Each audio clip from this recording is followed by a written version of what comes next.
तो स्वागत है दोस्तों आपका। हमारा जो दूसरा पार्ट था जीआई टैग को लेकर, तो उसमें हम लोग बातें ही कर रहे थे कि कुछ टेक्निकल प्रॉब्लम आ गई जिससे हमें वीडियो वहीं पर बंद करना पड़ा।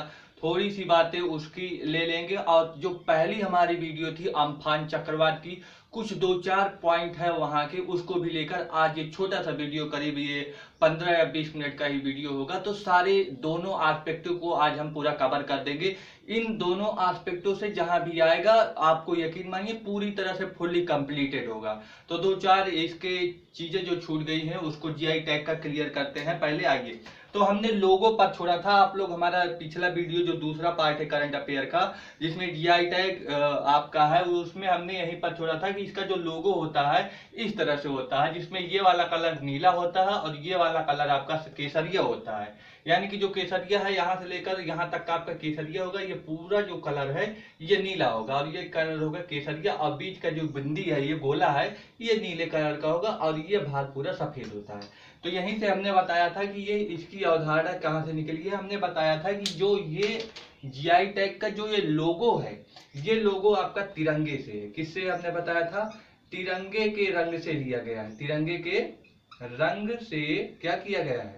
लिया गया है। पहली बात ये हो गया, लिया गया है, ये बात दिमाग में रखे रहना। दूसरी बात है, ये जो आई वाला ये पोर्शन है, ये इतना जो नीला से है, तो नीले वाला जो पोर्शन है ये पूरा आई है, इसे आई, और नीला और केसरिया जो मिक्स है, यानी कि जो आपका नीला और केसरिया, नीला प्लस केसरिया जो मिलकर बनाया है वो आपका जी है। यानी कि जी आई मिल गया है, जी आई का ही लोगो है। तो जी क्या होगा? नीला प्लस केसरिया को मिलकर जी बोलेंगे, और आई आपका ओनली नीला होगा। और जो अशोक चक्र की बात करते हैं, अशोक चक्र की, तो अशोक चक्र का अगर हम बात करेंगे तो अशोक चक्र की जो तीली होती है यहां पर उसे नीले की बात किया गया है, यानी कि ये जो गोला है उसे नीले की बात कर दिया गया। तो आई थिंक ये सभी बातें क्लियर हो गया। यहां पर लोगों के नीचे कुछ लिखा रहता है, वो भी बहुत इंपॉर्टेंट है। लोगों को तो आप जान ही गए, लोगों को नीचे जो वर्ड लिखा है उसके बारे में जान लीजिए। लिखा रहता है अतुल्य भारत की अमूल्य निधि। जब जीआई टैग की चर्चा होगी तो वहां पे पूछ लेगा कि इस लोगो का क्या कथन है। अतुल्य भारत की अमूल्य निधि, यानी कि invaluable treasure of incredible India, ये लिखा रहता है। तो इसको भी आपको जानना जरूरी है। आप लोग इसको लिख लीजिए। लोगो का नीचे ये लिखा रहता है अतुल्य भारत की अमूल्य निधि, यानी incredible treasure of incredible India. और ये सभी तथ्य जो है इसको भी आप लोग लिख लीजिए बाकायदा। यहां तक हम आपको क्लियर कर दिए थे, ये चीज आप लिख लीजिए। आगे इसके जो थोड़ा सा छूटा रह गया उसको भी हम चर्चा कर लेते हैं, ठीक है ना? तो अभी इसको मिटाते हैं। आप लोग इसको आधा स्क्रीनशॉट ले लिए होंगे, चलिए मिटा देते हैं। लोगों की जब चर्चा कर ली है तो अब हम जीआई टैग की थोड़ी सी बात, हमने आपको बताया था जब इसके प्रोटेक्शन की बात कर रहे थे तो हमने बताया था डब्ल्यूटीओ और आपका पेरिस संधि, दोनों को बताया थे। वर्ल्ड ट्रेड ऑर्गेनाइजेशन और पेरिस संधि जो विदेशी आपके अंतरराष्ट्रीय संगठन है, इनके द्वारा इनको प्रोटेक्शन की बात किया गया है। तो विदेशी अंतरराष्ट्रीय संगठन है, तो इसका मतलब क्या है? जीआई टैग में कुछ विदेशी देश भी शामिल होंगे कि नहीं होंगे? जाहिर सी बात है होंगे। तो लिखिए अगला जो हमारा पॉइंट होगा, विदेशी देश। विदेशी देश, कौन से विदेशी देश? अब वही तो हम चर्चा करेंगे कि कौन से हैं। तो लिखें विदेशी देश। आप आगे इसी में लिख लीजिए जीआई टैग में शामिल होने वाले, जीआई में क्या होने वाले? शामिल होने वाले कौन से विदेशी देश हैं? तो ये आप लिख लीजिए जीआई में शामिल होने वाले विदेशी देश। अब उनकी कौन कौन से हैं? तो कुल मिला के आपके 9 देश हैं। कितने देश हैं? 9 देश हैं। तो लिख लीजिए 4 देश आपके किसके हैं? यूरोप के हैं। 4 देश किसके हैं? यूरोप के हैं। तो यूरोप के उन 4 देशों के नाम लिख लीजिए। पहला है पुर्तगाल, दूसरा है फ्रांस, तीसरा है यूनाइटेड किंगडम और चौथा है इटली, ठीक है ना? तो इसको हम लिख लेते हैं। पहला है आपका पुर्तगाल, तो लिख लीजिए पुर्तगाल हो गया। दूसरा है आपका फ्रांस, तो फ्रांस हो गया। तीसरा है आपका यूके यानी कि यूनाइटेड किंगडम, और तीसरा है, चौथा है आपका इटली। तो ये हो गया 4 देश यूरोप के हो गए। अब अगर अमेरिका की बात करते हैं तो अमेरिका के भी 4 देश हैं। 4 देश अमेरिका के हैं। पहला आपका है संयुक्त राज्य अमेरिका, जिसे यूएसए बोलते हैं। उसके बाद आपका दूसरा है आपका मैक्सिको। यूएसए के नीचे ही मैक्सिको किस में आता है? मध्य अमेरिका में आता है। जब आप लोग भूगोल पढ़ेंगे तो आपको पता चलेगा कि मध्य अमेरिका का भाग होता है कौन? मैक्सिको। और उसी के बगल में यहाँ पे एक है आयरलैंड, आयरलैंड की भी बात कर लेना इसी में। और एक अन्य है दक्षिण अमेरिका में पेरू है। दक्षिण अमेरिका में सबसे दक्षिण के जो भाग में है वो पेरू है। तो 4 4 8 देश हो गए। हमने कुल 9 बताया है। एक देश है आपका थाईलैंड। कौन है? थाईलैंड। तो थाईलैंड को लिख लेना। तो ये हमारे कुल 9 देश हैं जो किस में शामिल है? जीआई टैग में शामिल है। तो ये पूरी तरह से पूरा एस्पेक्ट है हमारा फुल्ली जिसे हम बोलते हैं फुल्ली वीडियो किसके ऊपर? जीआई टैग के ऊपर। इससे ज्यादा आपको कहीं पर YouTube में मिलेगा ही नहीं। इतना जितना हम बता दिए हैं कहीं पर आप खंगाल लीजिए, YouTube में इस तरह का एक्सप्लेन या विश्लेषण इस तरह से नहीं बताया गया है। वो इस तरह से प्रोजेक्टर लगा के और इस तरह से लिखी लिखाई बातें को रटवा दिया करते हैं, लेकिन हम आपके लिए इतनी मेहनत करते हैं और आपको इस तरह से बताते हैं कि आपको भी क्लियर हो जाएगा। हमने आपके यूएसए यानी अमेरिका को बांट दिया राज्य में, यूरोप में बांट दिए, ये आपका दक्षिण एशियाई देश है। तो ये सभी दिमाग में बातें रखे रहना। तो जीआई टैग को लेकर हमने सभी आयामों पे चर्चा कर लिया है कि क्यों दिया जाता है, आखिर क्या इससे लाभ है। हमने सभी चीजों को बता लिया। कौन सी इसकी मिनिस्ट्री होती है, यानी कि हमने बताया था कि कौन सा? उद्योग और वाणिज्य मंत्रालय, या फिर हमने एक और बताया था उद्योग संवर्धन और एवं आंतरिक व्यापार विभाग। तो ये इसका मंत्रालय था। और फिर हमने बताया था कौन जारी करता है, तो हमने बताया था भौगोलिक संकेत रजिस्ट्री जारी करता है। तो ये सभी चीजें हमारी पिछली वीडियो पर पड़ी हुई हैं। जो लोग नहीं देखे हैं, जो नए हैं, वो जाकर आप पिछली वीडियो पर देखिए। आपको बेहतर से बेहतरीन कंटेंट मिलेंगे हमारे इस करंट अफेयर के सीरीज में। आइए थोड़ी सी अम्फान चक्रवात के बारे में हमने पिछली वीडियो पे चर्चा किया है। हमने जो करंट अफेयर का पहला पार्ट है, जाइए देखिए वहां पर अम्फान चक्रवात की किस तरह से हमने पूरी तरह से डिटेल ही बता दिया है। जो कुछ है सभी चीजें बता दिया है। तो अम्फान चक्रवात के 2-3 बिंदु हैं वो भी चर्चा कर लेते हैं तो क्लियर हो जाएगा। हमने बताया था आपका एक आईएमडी डिपार्टमेंट, क्या बताया था? आईएमडी डिपार्टमेंट बताया था। आईएमडी डिपार्टमेंट क्या होता है? हमने बोला था कि आपका होता है एक क्षेत्रीय विशिष्ट मौसम विज्ञान केंद्र। क्या होता है? मौसम विज्ञान केंद्र। मौसम विज्ञान केंद्र हमने बोला था। यह जो क्षेत्रीय विशिष्ट मौसम विज्ञान केंद्र होता है, कितना होता है? हमने बोला था पूरे विश्व में कितनी संख्या है इसकी? 6 है।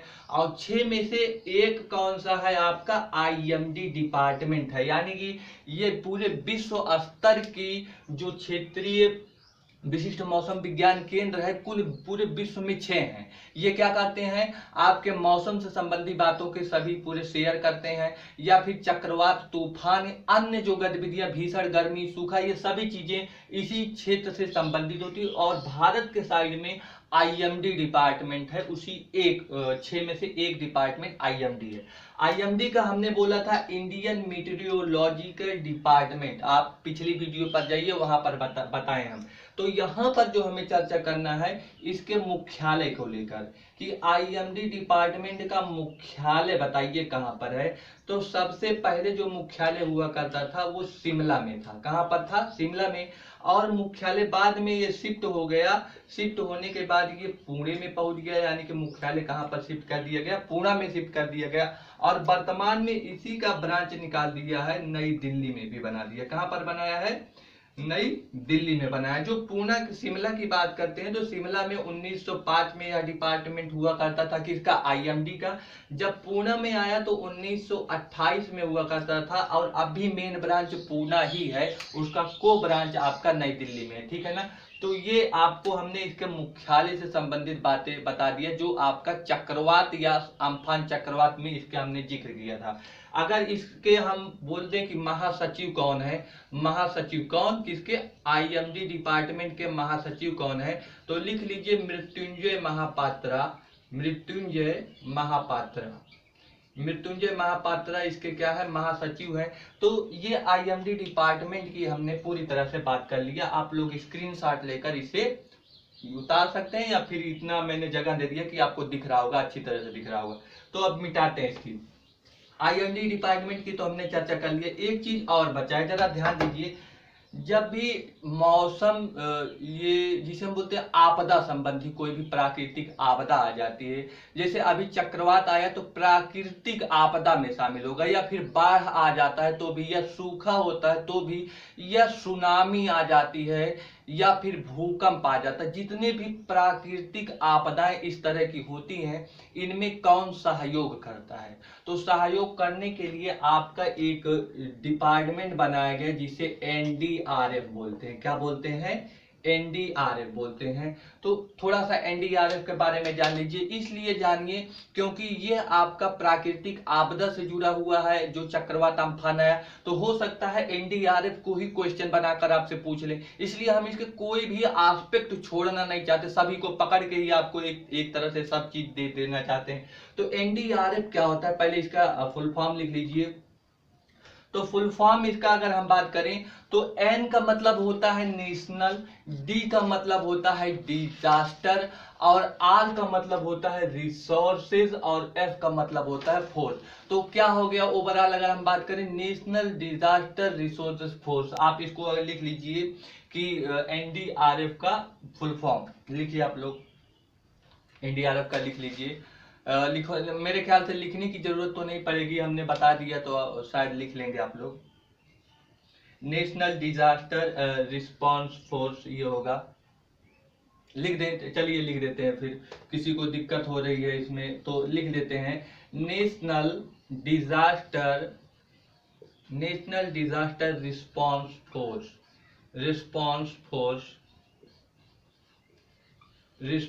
फोर्स। ये एनडीआरएफ का फुल फॉर्म होता है। अगर हिंदी में होगा तो हिंदी में क्या होगा, नेशनल का मतलब होता है राष्ट्रीय, डिजास्टर का मतलब होता है आपदा, रिस्पांस का मतलब होता है अनुक्रिया, और फोर्स का मतलब होता है बल। तो इसका क्या मतलब हो गया, राष्ट्रीय आपदा अनुक्रिया बल या नेशनल डिजास्टर रिस्पांस फोर्स। अब एक बात यहाँ पर ये होती है कि यह कब बना था, ये चीजें याद रखना। तो हम यहाँ पे आपको बता रहे हैं कि 2005 में एक अधिनियम लाया गया था। उस अधिनियम के तहत एनडीआरएफ का गठन हुआ था। तो उस अधिनियम का क्या नाम है, डिजास्टर मैनेजमेंट एक्ट है। लिख लीजिए आप लोग, क्या नाम है उसका, डिजास्टर मैनेजमेंट एक्ट। कब का है, 2005 में आया था। 2005 में आया था। क्या डिजास्टर मैनेजमेंट एक्ट 2005 आया था। जब एक्ट या अधिनियम की बात करेगा एनडीआरएफ को तो आप 2005 कर लेंगे, लेकिन स्थापना कब हुआ था, तो जब स्थापना की बात करेगा तो स्थापना आपका 2006 में हुआ था। ठीक है ना, 2006 में एनडीआरएफ की स्थापना हुई थी, यानी कि अब ये कार्य करने के लिए तैयार था। लेकिन 2005 में इसके लिए अधिनियम बनाया गया था, डिजास्टर मैनेजमेंट एक्ट 2005 बनाया गया था। ठीक है ना, तो ये हो गया। अगर इसकी मुख्यालय की बात करें कि बताइए कि इसका मुख्यालय कहाँ पर है, तो मुख्यालय आप लोग लिख लीजिए कि जो इसका मुख्यालय है वो मुख्यालय आपका कहाँ पर है, नई दिल्ली में है। कहाँ है, नई दिल्ली। तो आई थिंक ये चीजें क्लियर हो गया। अब एनडीआरएफ किस लिए होता है, किस लिए गठन किया गया था, तो ये नागरिकों की सुरक्षा के लिए। लिख लीजिए, नागरिकों के किस लिए है, सुरक्षा के लिए क्या है, ये एक पुलिस बल है। क्या है, सुरक्षा के लिए क्या है, ये पुलिस बल है। आई थिंक ये बात क्लियर हो गया होगा कि नागरिकों की सुरक्षा के लिए एनडीआरएफ क्या होती है, पुलिस बल होती है। कब काम करती है या पुलिस बल नागरिकों की सुरक्षा के लिए, हमेशा काम करेगी क्या, नहीं, हमेशा नहीं। हमने बोला कि जब भी कोई प्राकृतिक आपदा घटित हो जाती है तो लिख लीजिए कब काम करता है, तो लिख लीजिए काम कब करेगा, प्राकृतिक आपदा के समय। और प्राकृतिक आपदा कौन होती है, हमने बोला जो भी प्राकृतिक मार होता है जिससे इंसानों को या व्यक्तियों को उससे क्षति होती है, उसी से बचाने के लिए। प्राकृतिक आपदा जैसे हमने बोला भूकंप हो गया, आप लोग एग्जाम्पल डाल के वहां लिख सकते हैं, भूकंप हो गया, बाढ़ हो गया, सुनामी हो गया, चक्रवात हो गया, या फिर अन्य प्रकार की ऐसी गतिविधियां, सूखा पड़ गई, अकाल आ गया, महामारी आ गया, जैसे यहाँ पर अभी कोरोना वायरस फैला है, तो ये भी आपका डिजास्टर ही है, ये भी एक तरह से आपदा ही है। तो इसमें भी एनडीआरएफ की टीमें काम करती हैं। तो ये सभी चीजें हैं, एनडीआरएफ का बहुत इंपॉर्टेंट रोल बढ़ गया है आज के समय में, इसीलिए हम इस एस्पेक्ट को नहीं छोड़ना चाहते थे। अब आप लोग इन दोनों वीडियो का समूचा समग्र अध्ययन कर चुके हैं, ठीक है ना। जितना चीज छूटा था हमने सभी चीजों को कवर कर दिया है। अब यहाँ से कोई भी अगर क्वेश्चन आ गया तो यकीन मानिए यहाँ से जाएगा नहीं, यहीं से ही आपको पक्का मिल जाएगा। बस एक काम करिएगा, आप लोग इसको पूरी तरह से अच्छे तरह से देखें, नोट्स बना लीजिए और 2-3 बार पढ़ लें, या फिर 2-3 बार वीडियो को ही आप लोग देख लेंगे तो आपका क्लियर हो जाएगा। तो आप लोग को ये वीडियो कैसा लगा, आप लोग इसको जरूर बताएं कि वीडियो कैसा लग रहा है, कमेंट भी जरूर करें। और एक बात याद रखें कि जब इसे आप शेयर करें और सब्सक्राइब कर लें, अगर आपको अच्छा लग रहा है तो पक्का ये सब्सक्राइब कर लीजिए, क्योंकि अब ये वीडियो आपको, ये जो चैनल है बेस्ट प्रिपरेशन विद अनुराग, आपको बहुत फायदा देने वाला है, क्योंकि अब हम रुकेंगे नहीं, वीडियो हमारा निरंतर आता ही रहेगा। बस आप लोग सब्सक्राइब कर लें और अधिक से अधिक लोगों को शेयर करें। देखिए हम इतना मेहनत करके आप लोगों के पास इस तरह से वीडियो पहुंचा रहे हैं, तो आप लोग भी हमारी तरफ से कुछ दायित्व है उनको भी पूरा करें। क्या है कि आप शेयर करें। इस लॉकडाउन के समय में, इस माहौल में लोग घर से नहीं निकल पा रहे हैं, तो वो अपने आप को इस तरह से पढ़ाई के माहौल में बांध सके, ठीक है ना। तो मिलते हैं फिर एक अच्छे से नए टॉपिक के साथ, एक ज्वलंत मुद्दे के साथ। तब तक के लिए आप लोग स्टडी करते रहिए, पढ़ते रहिए। Bye bye.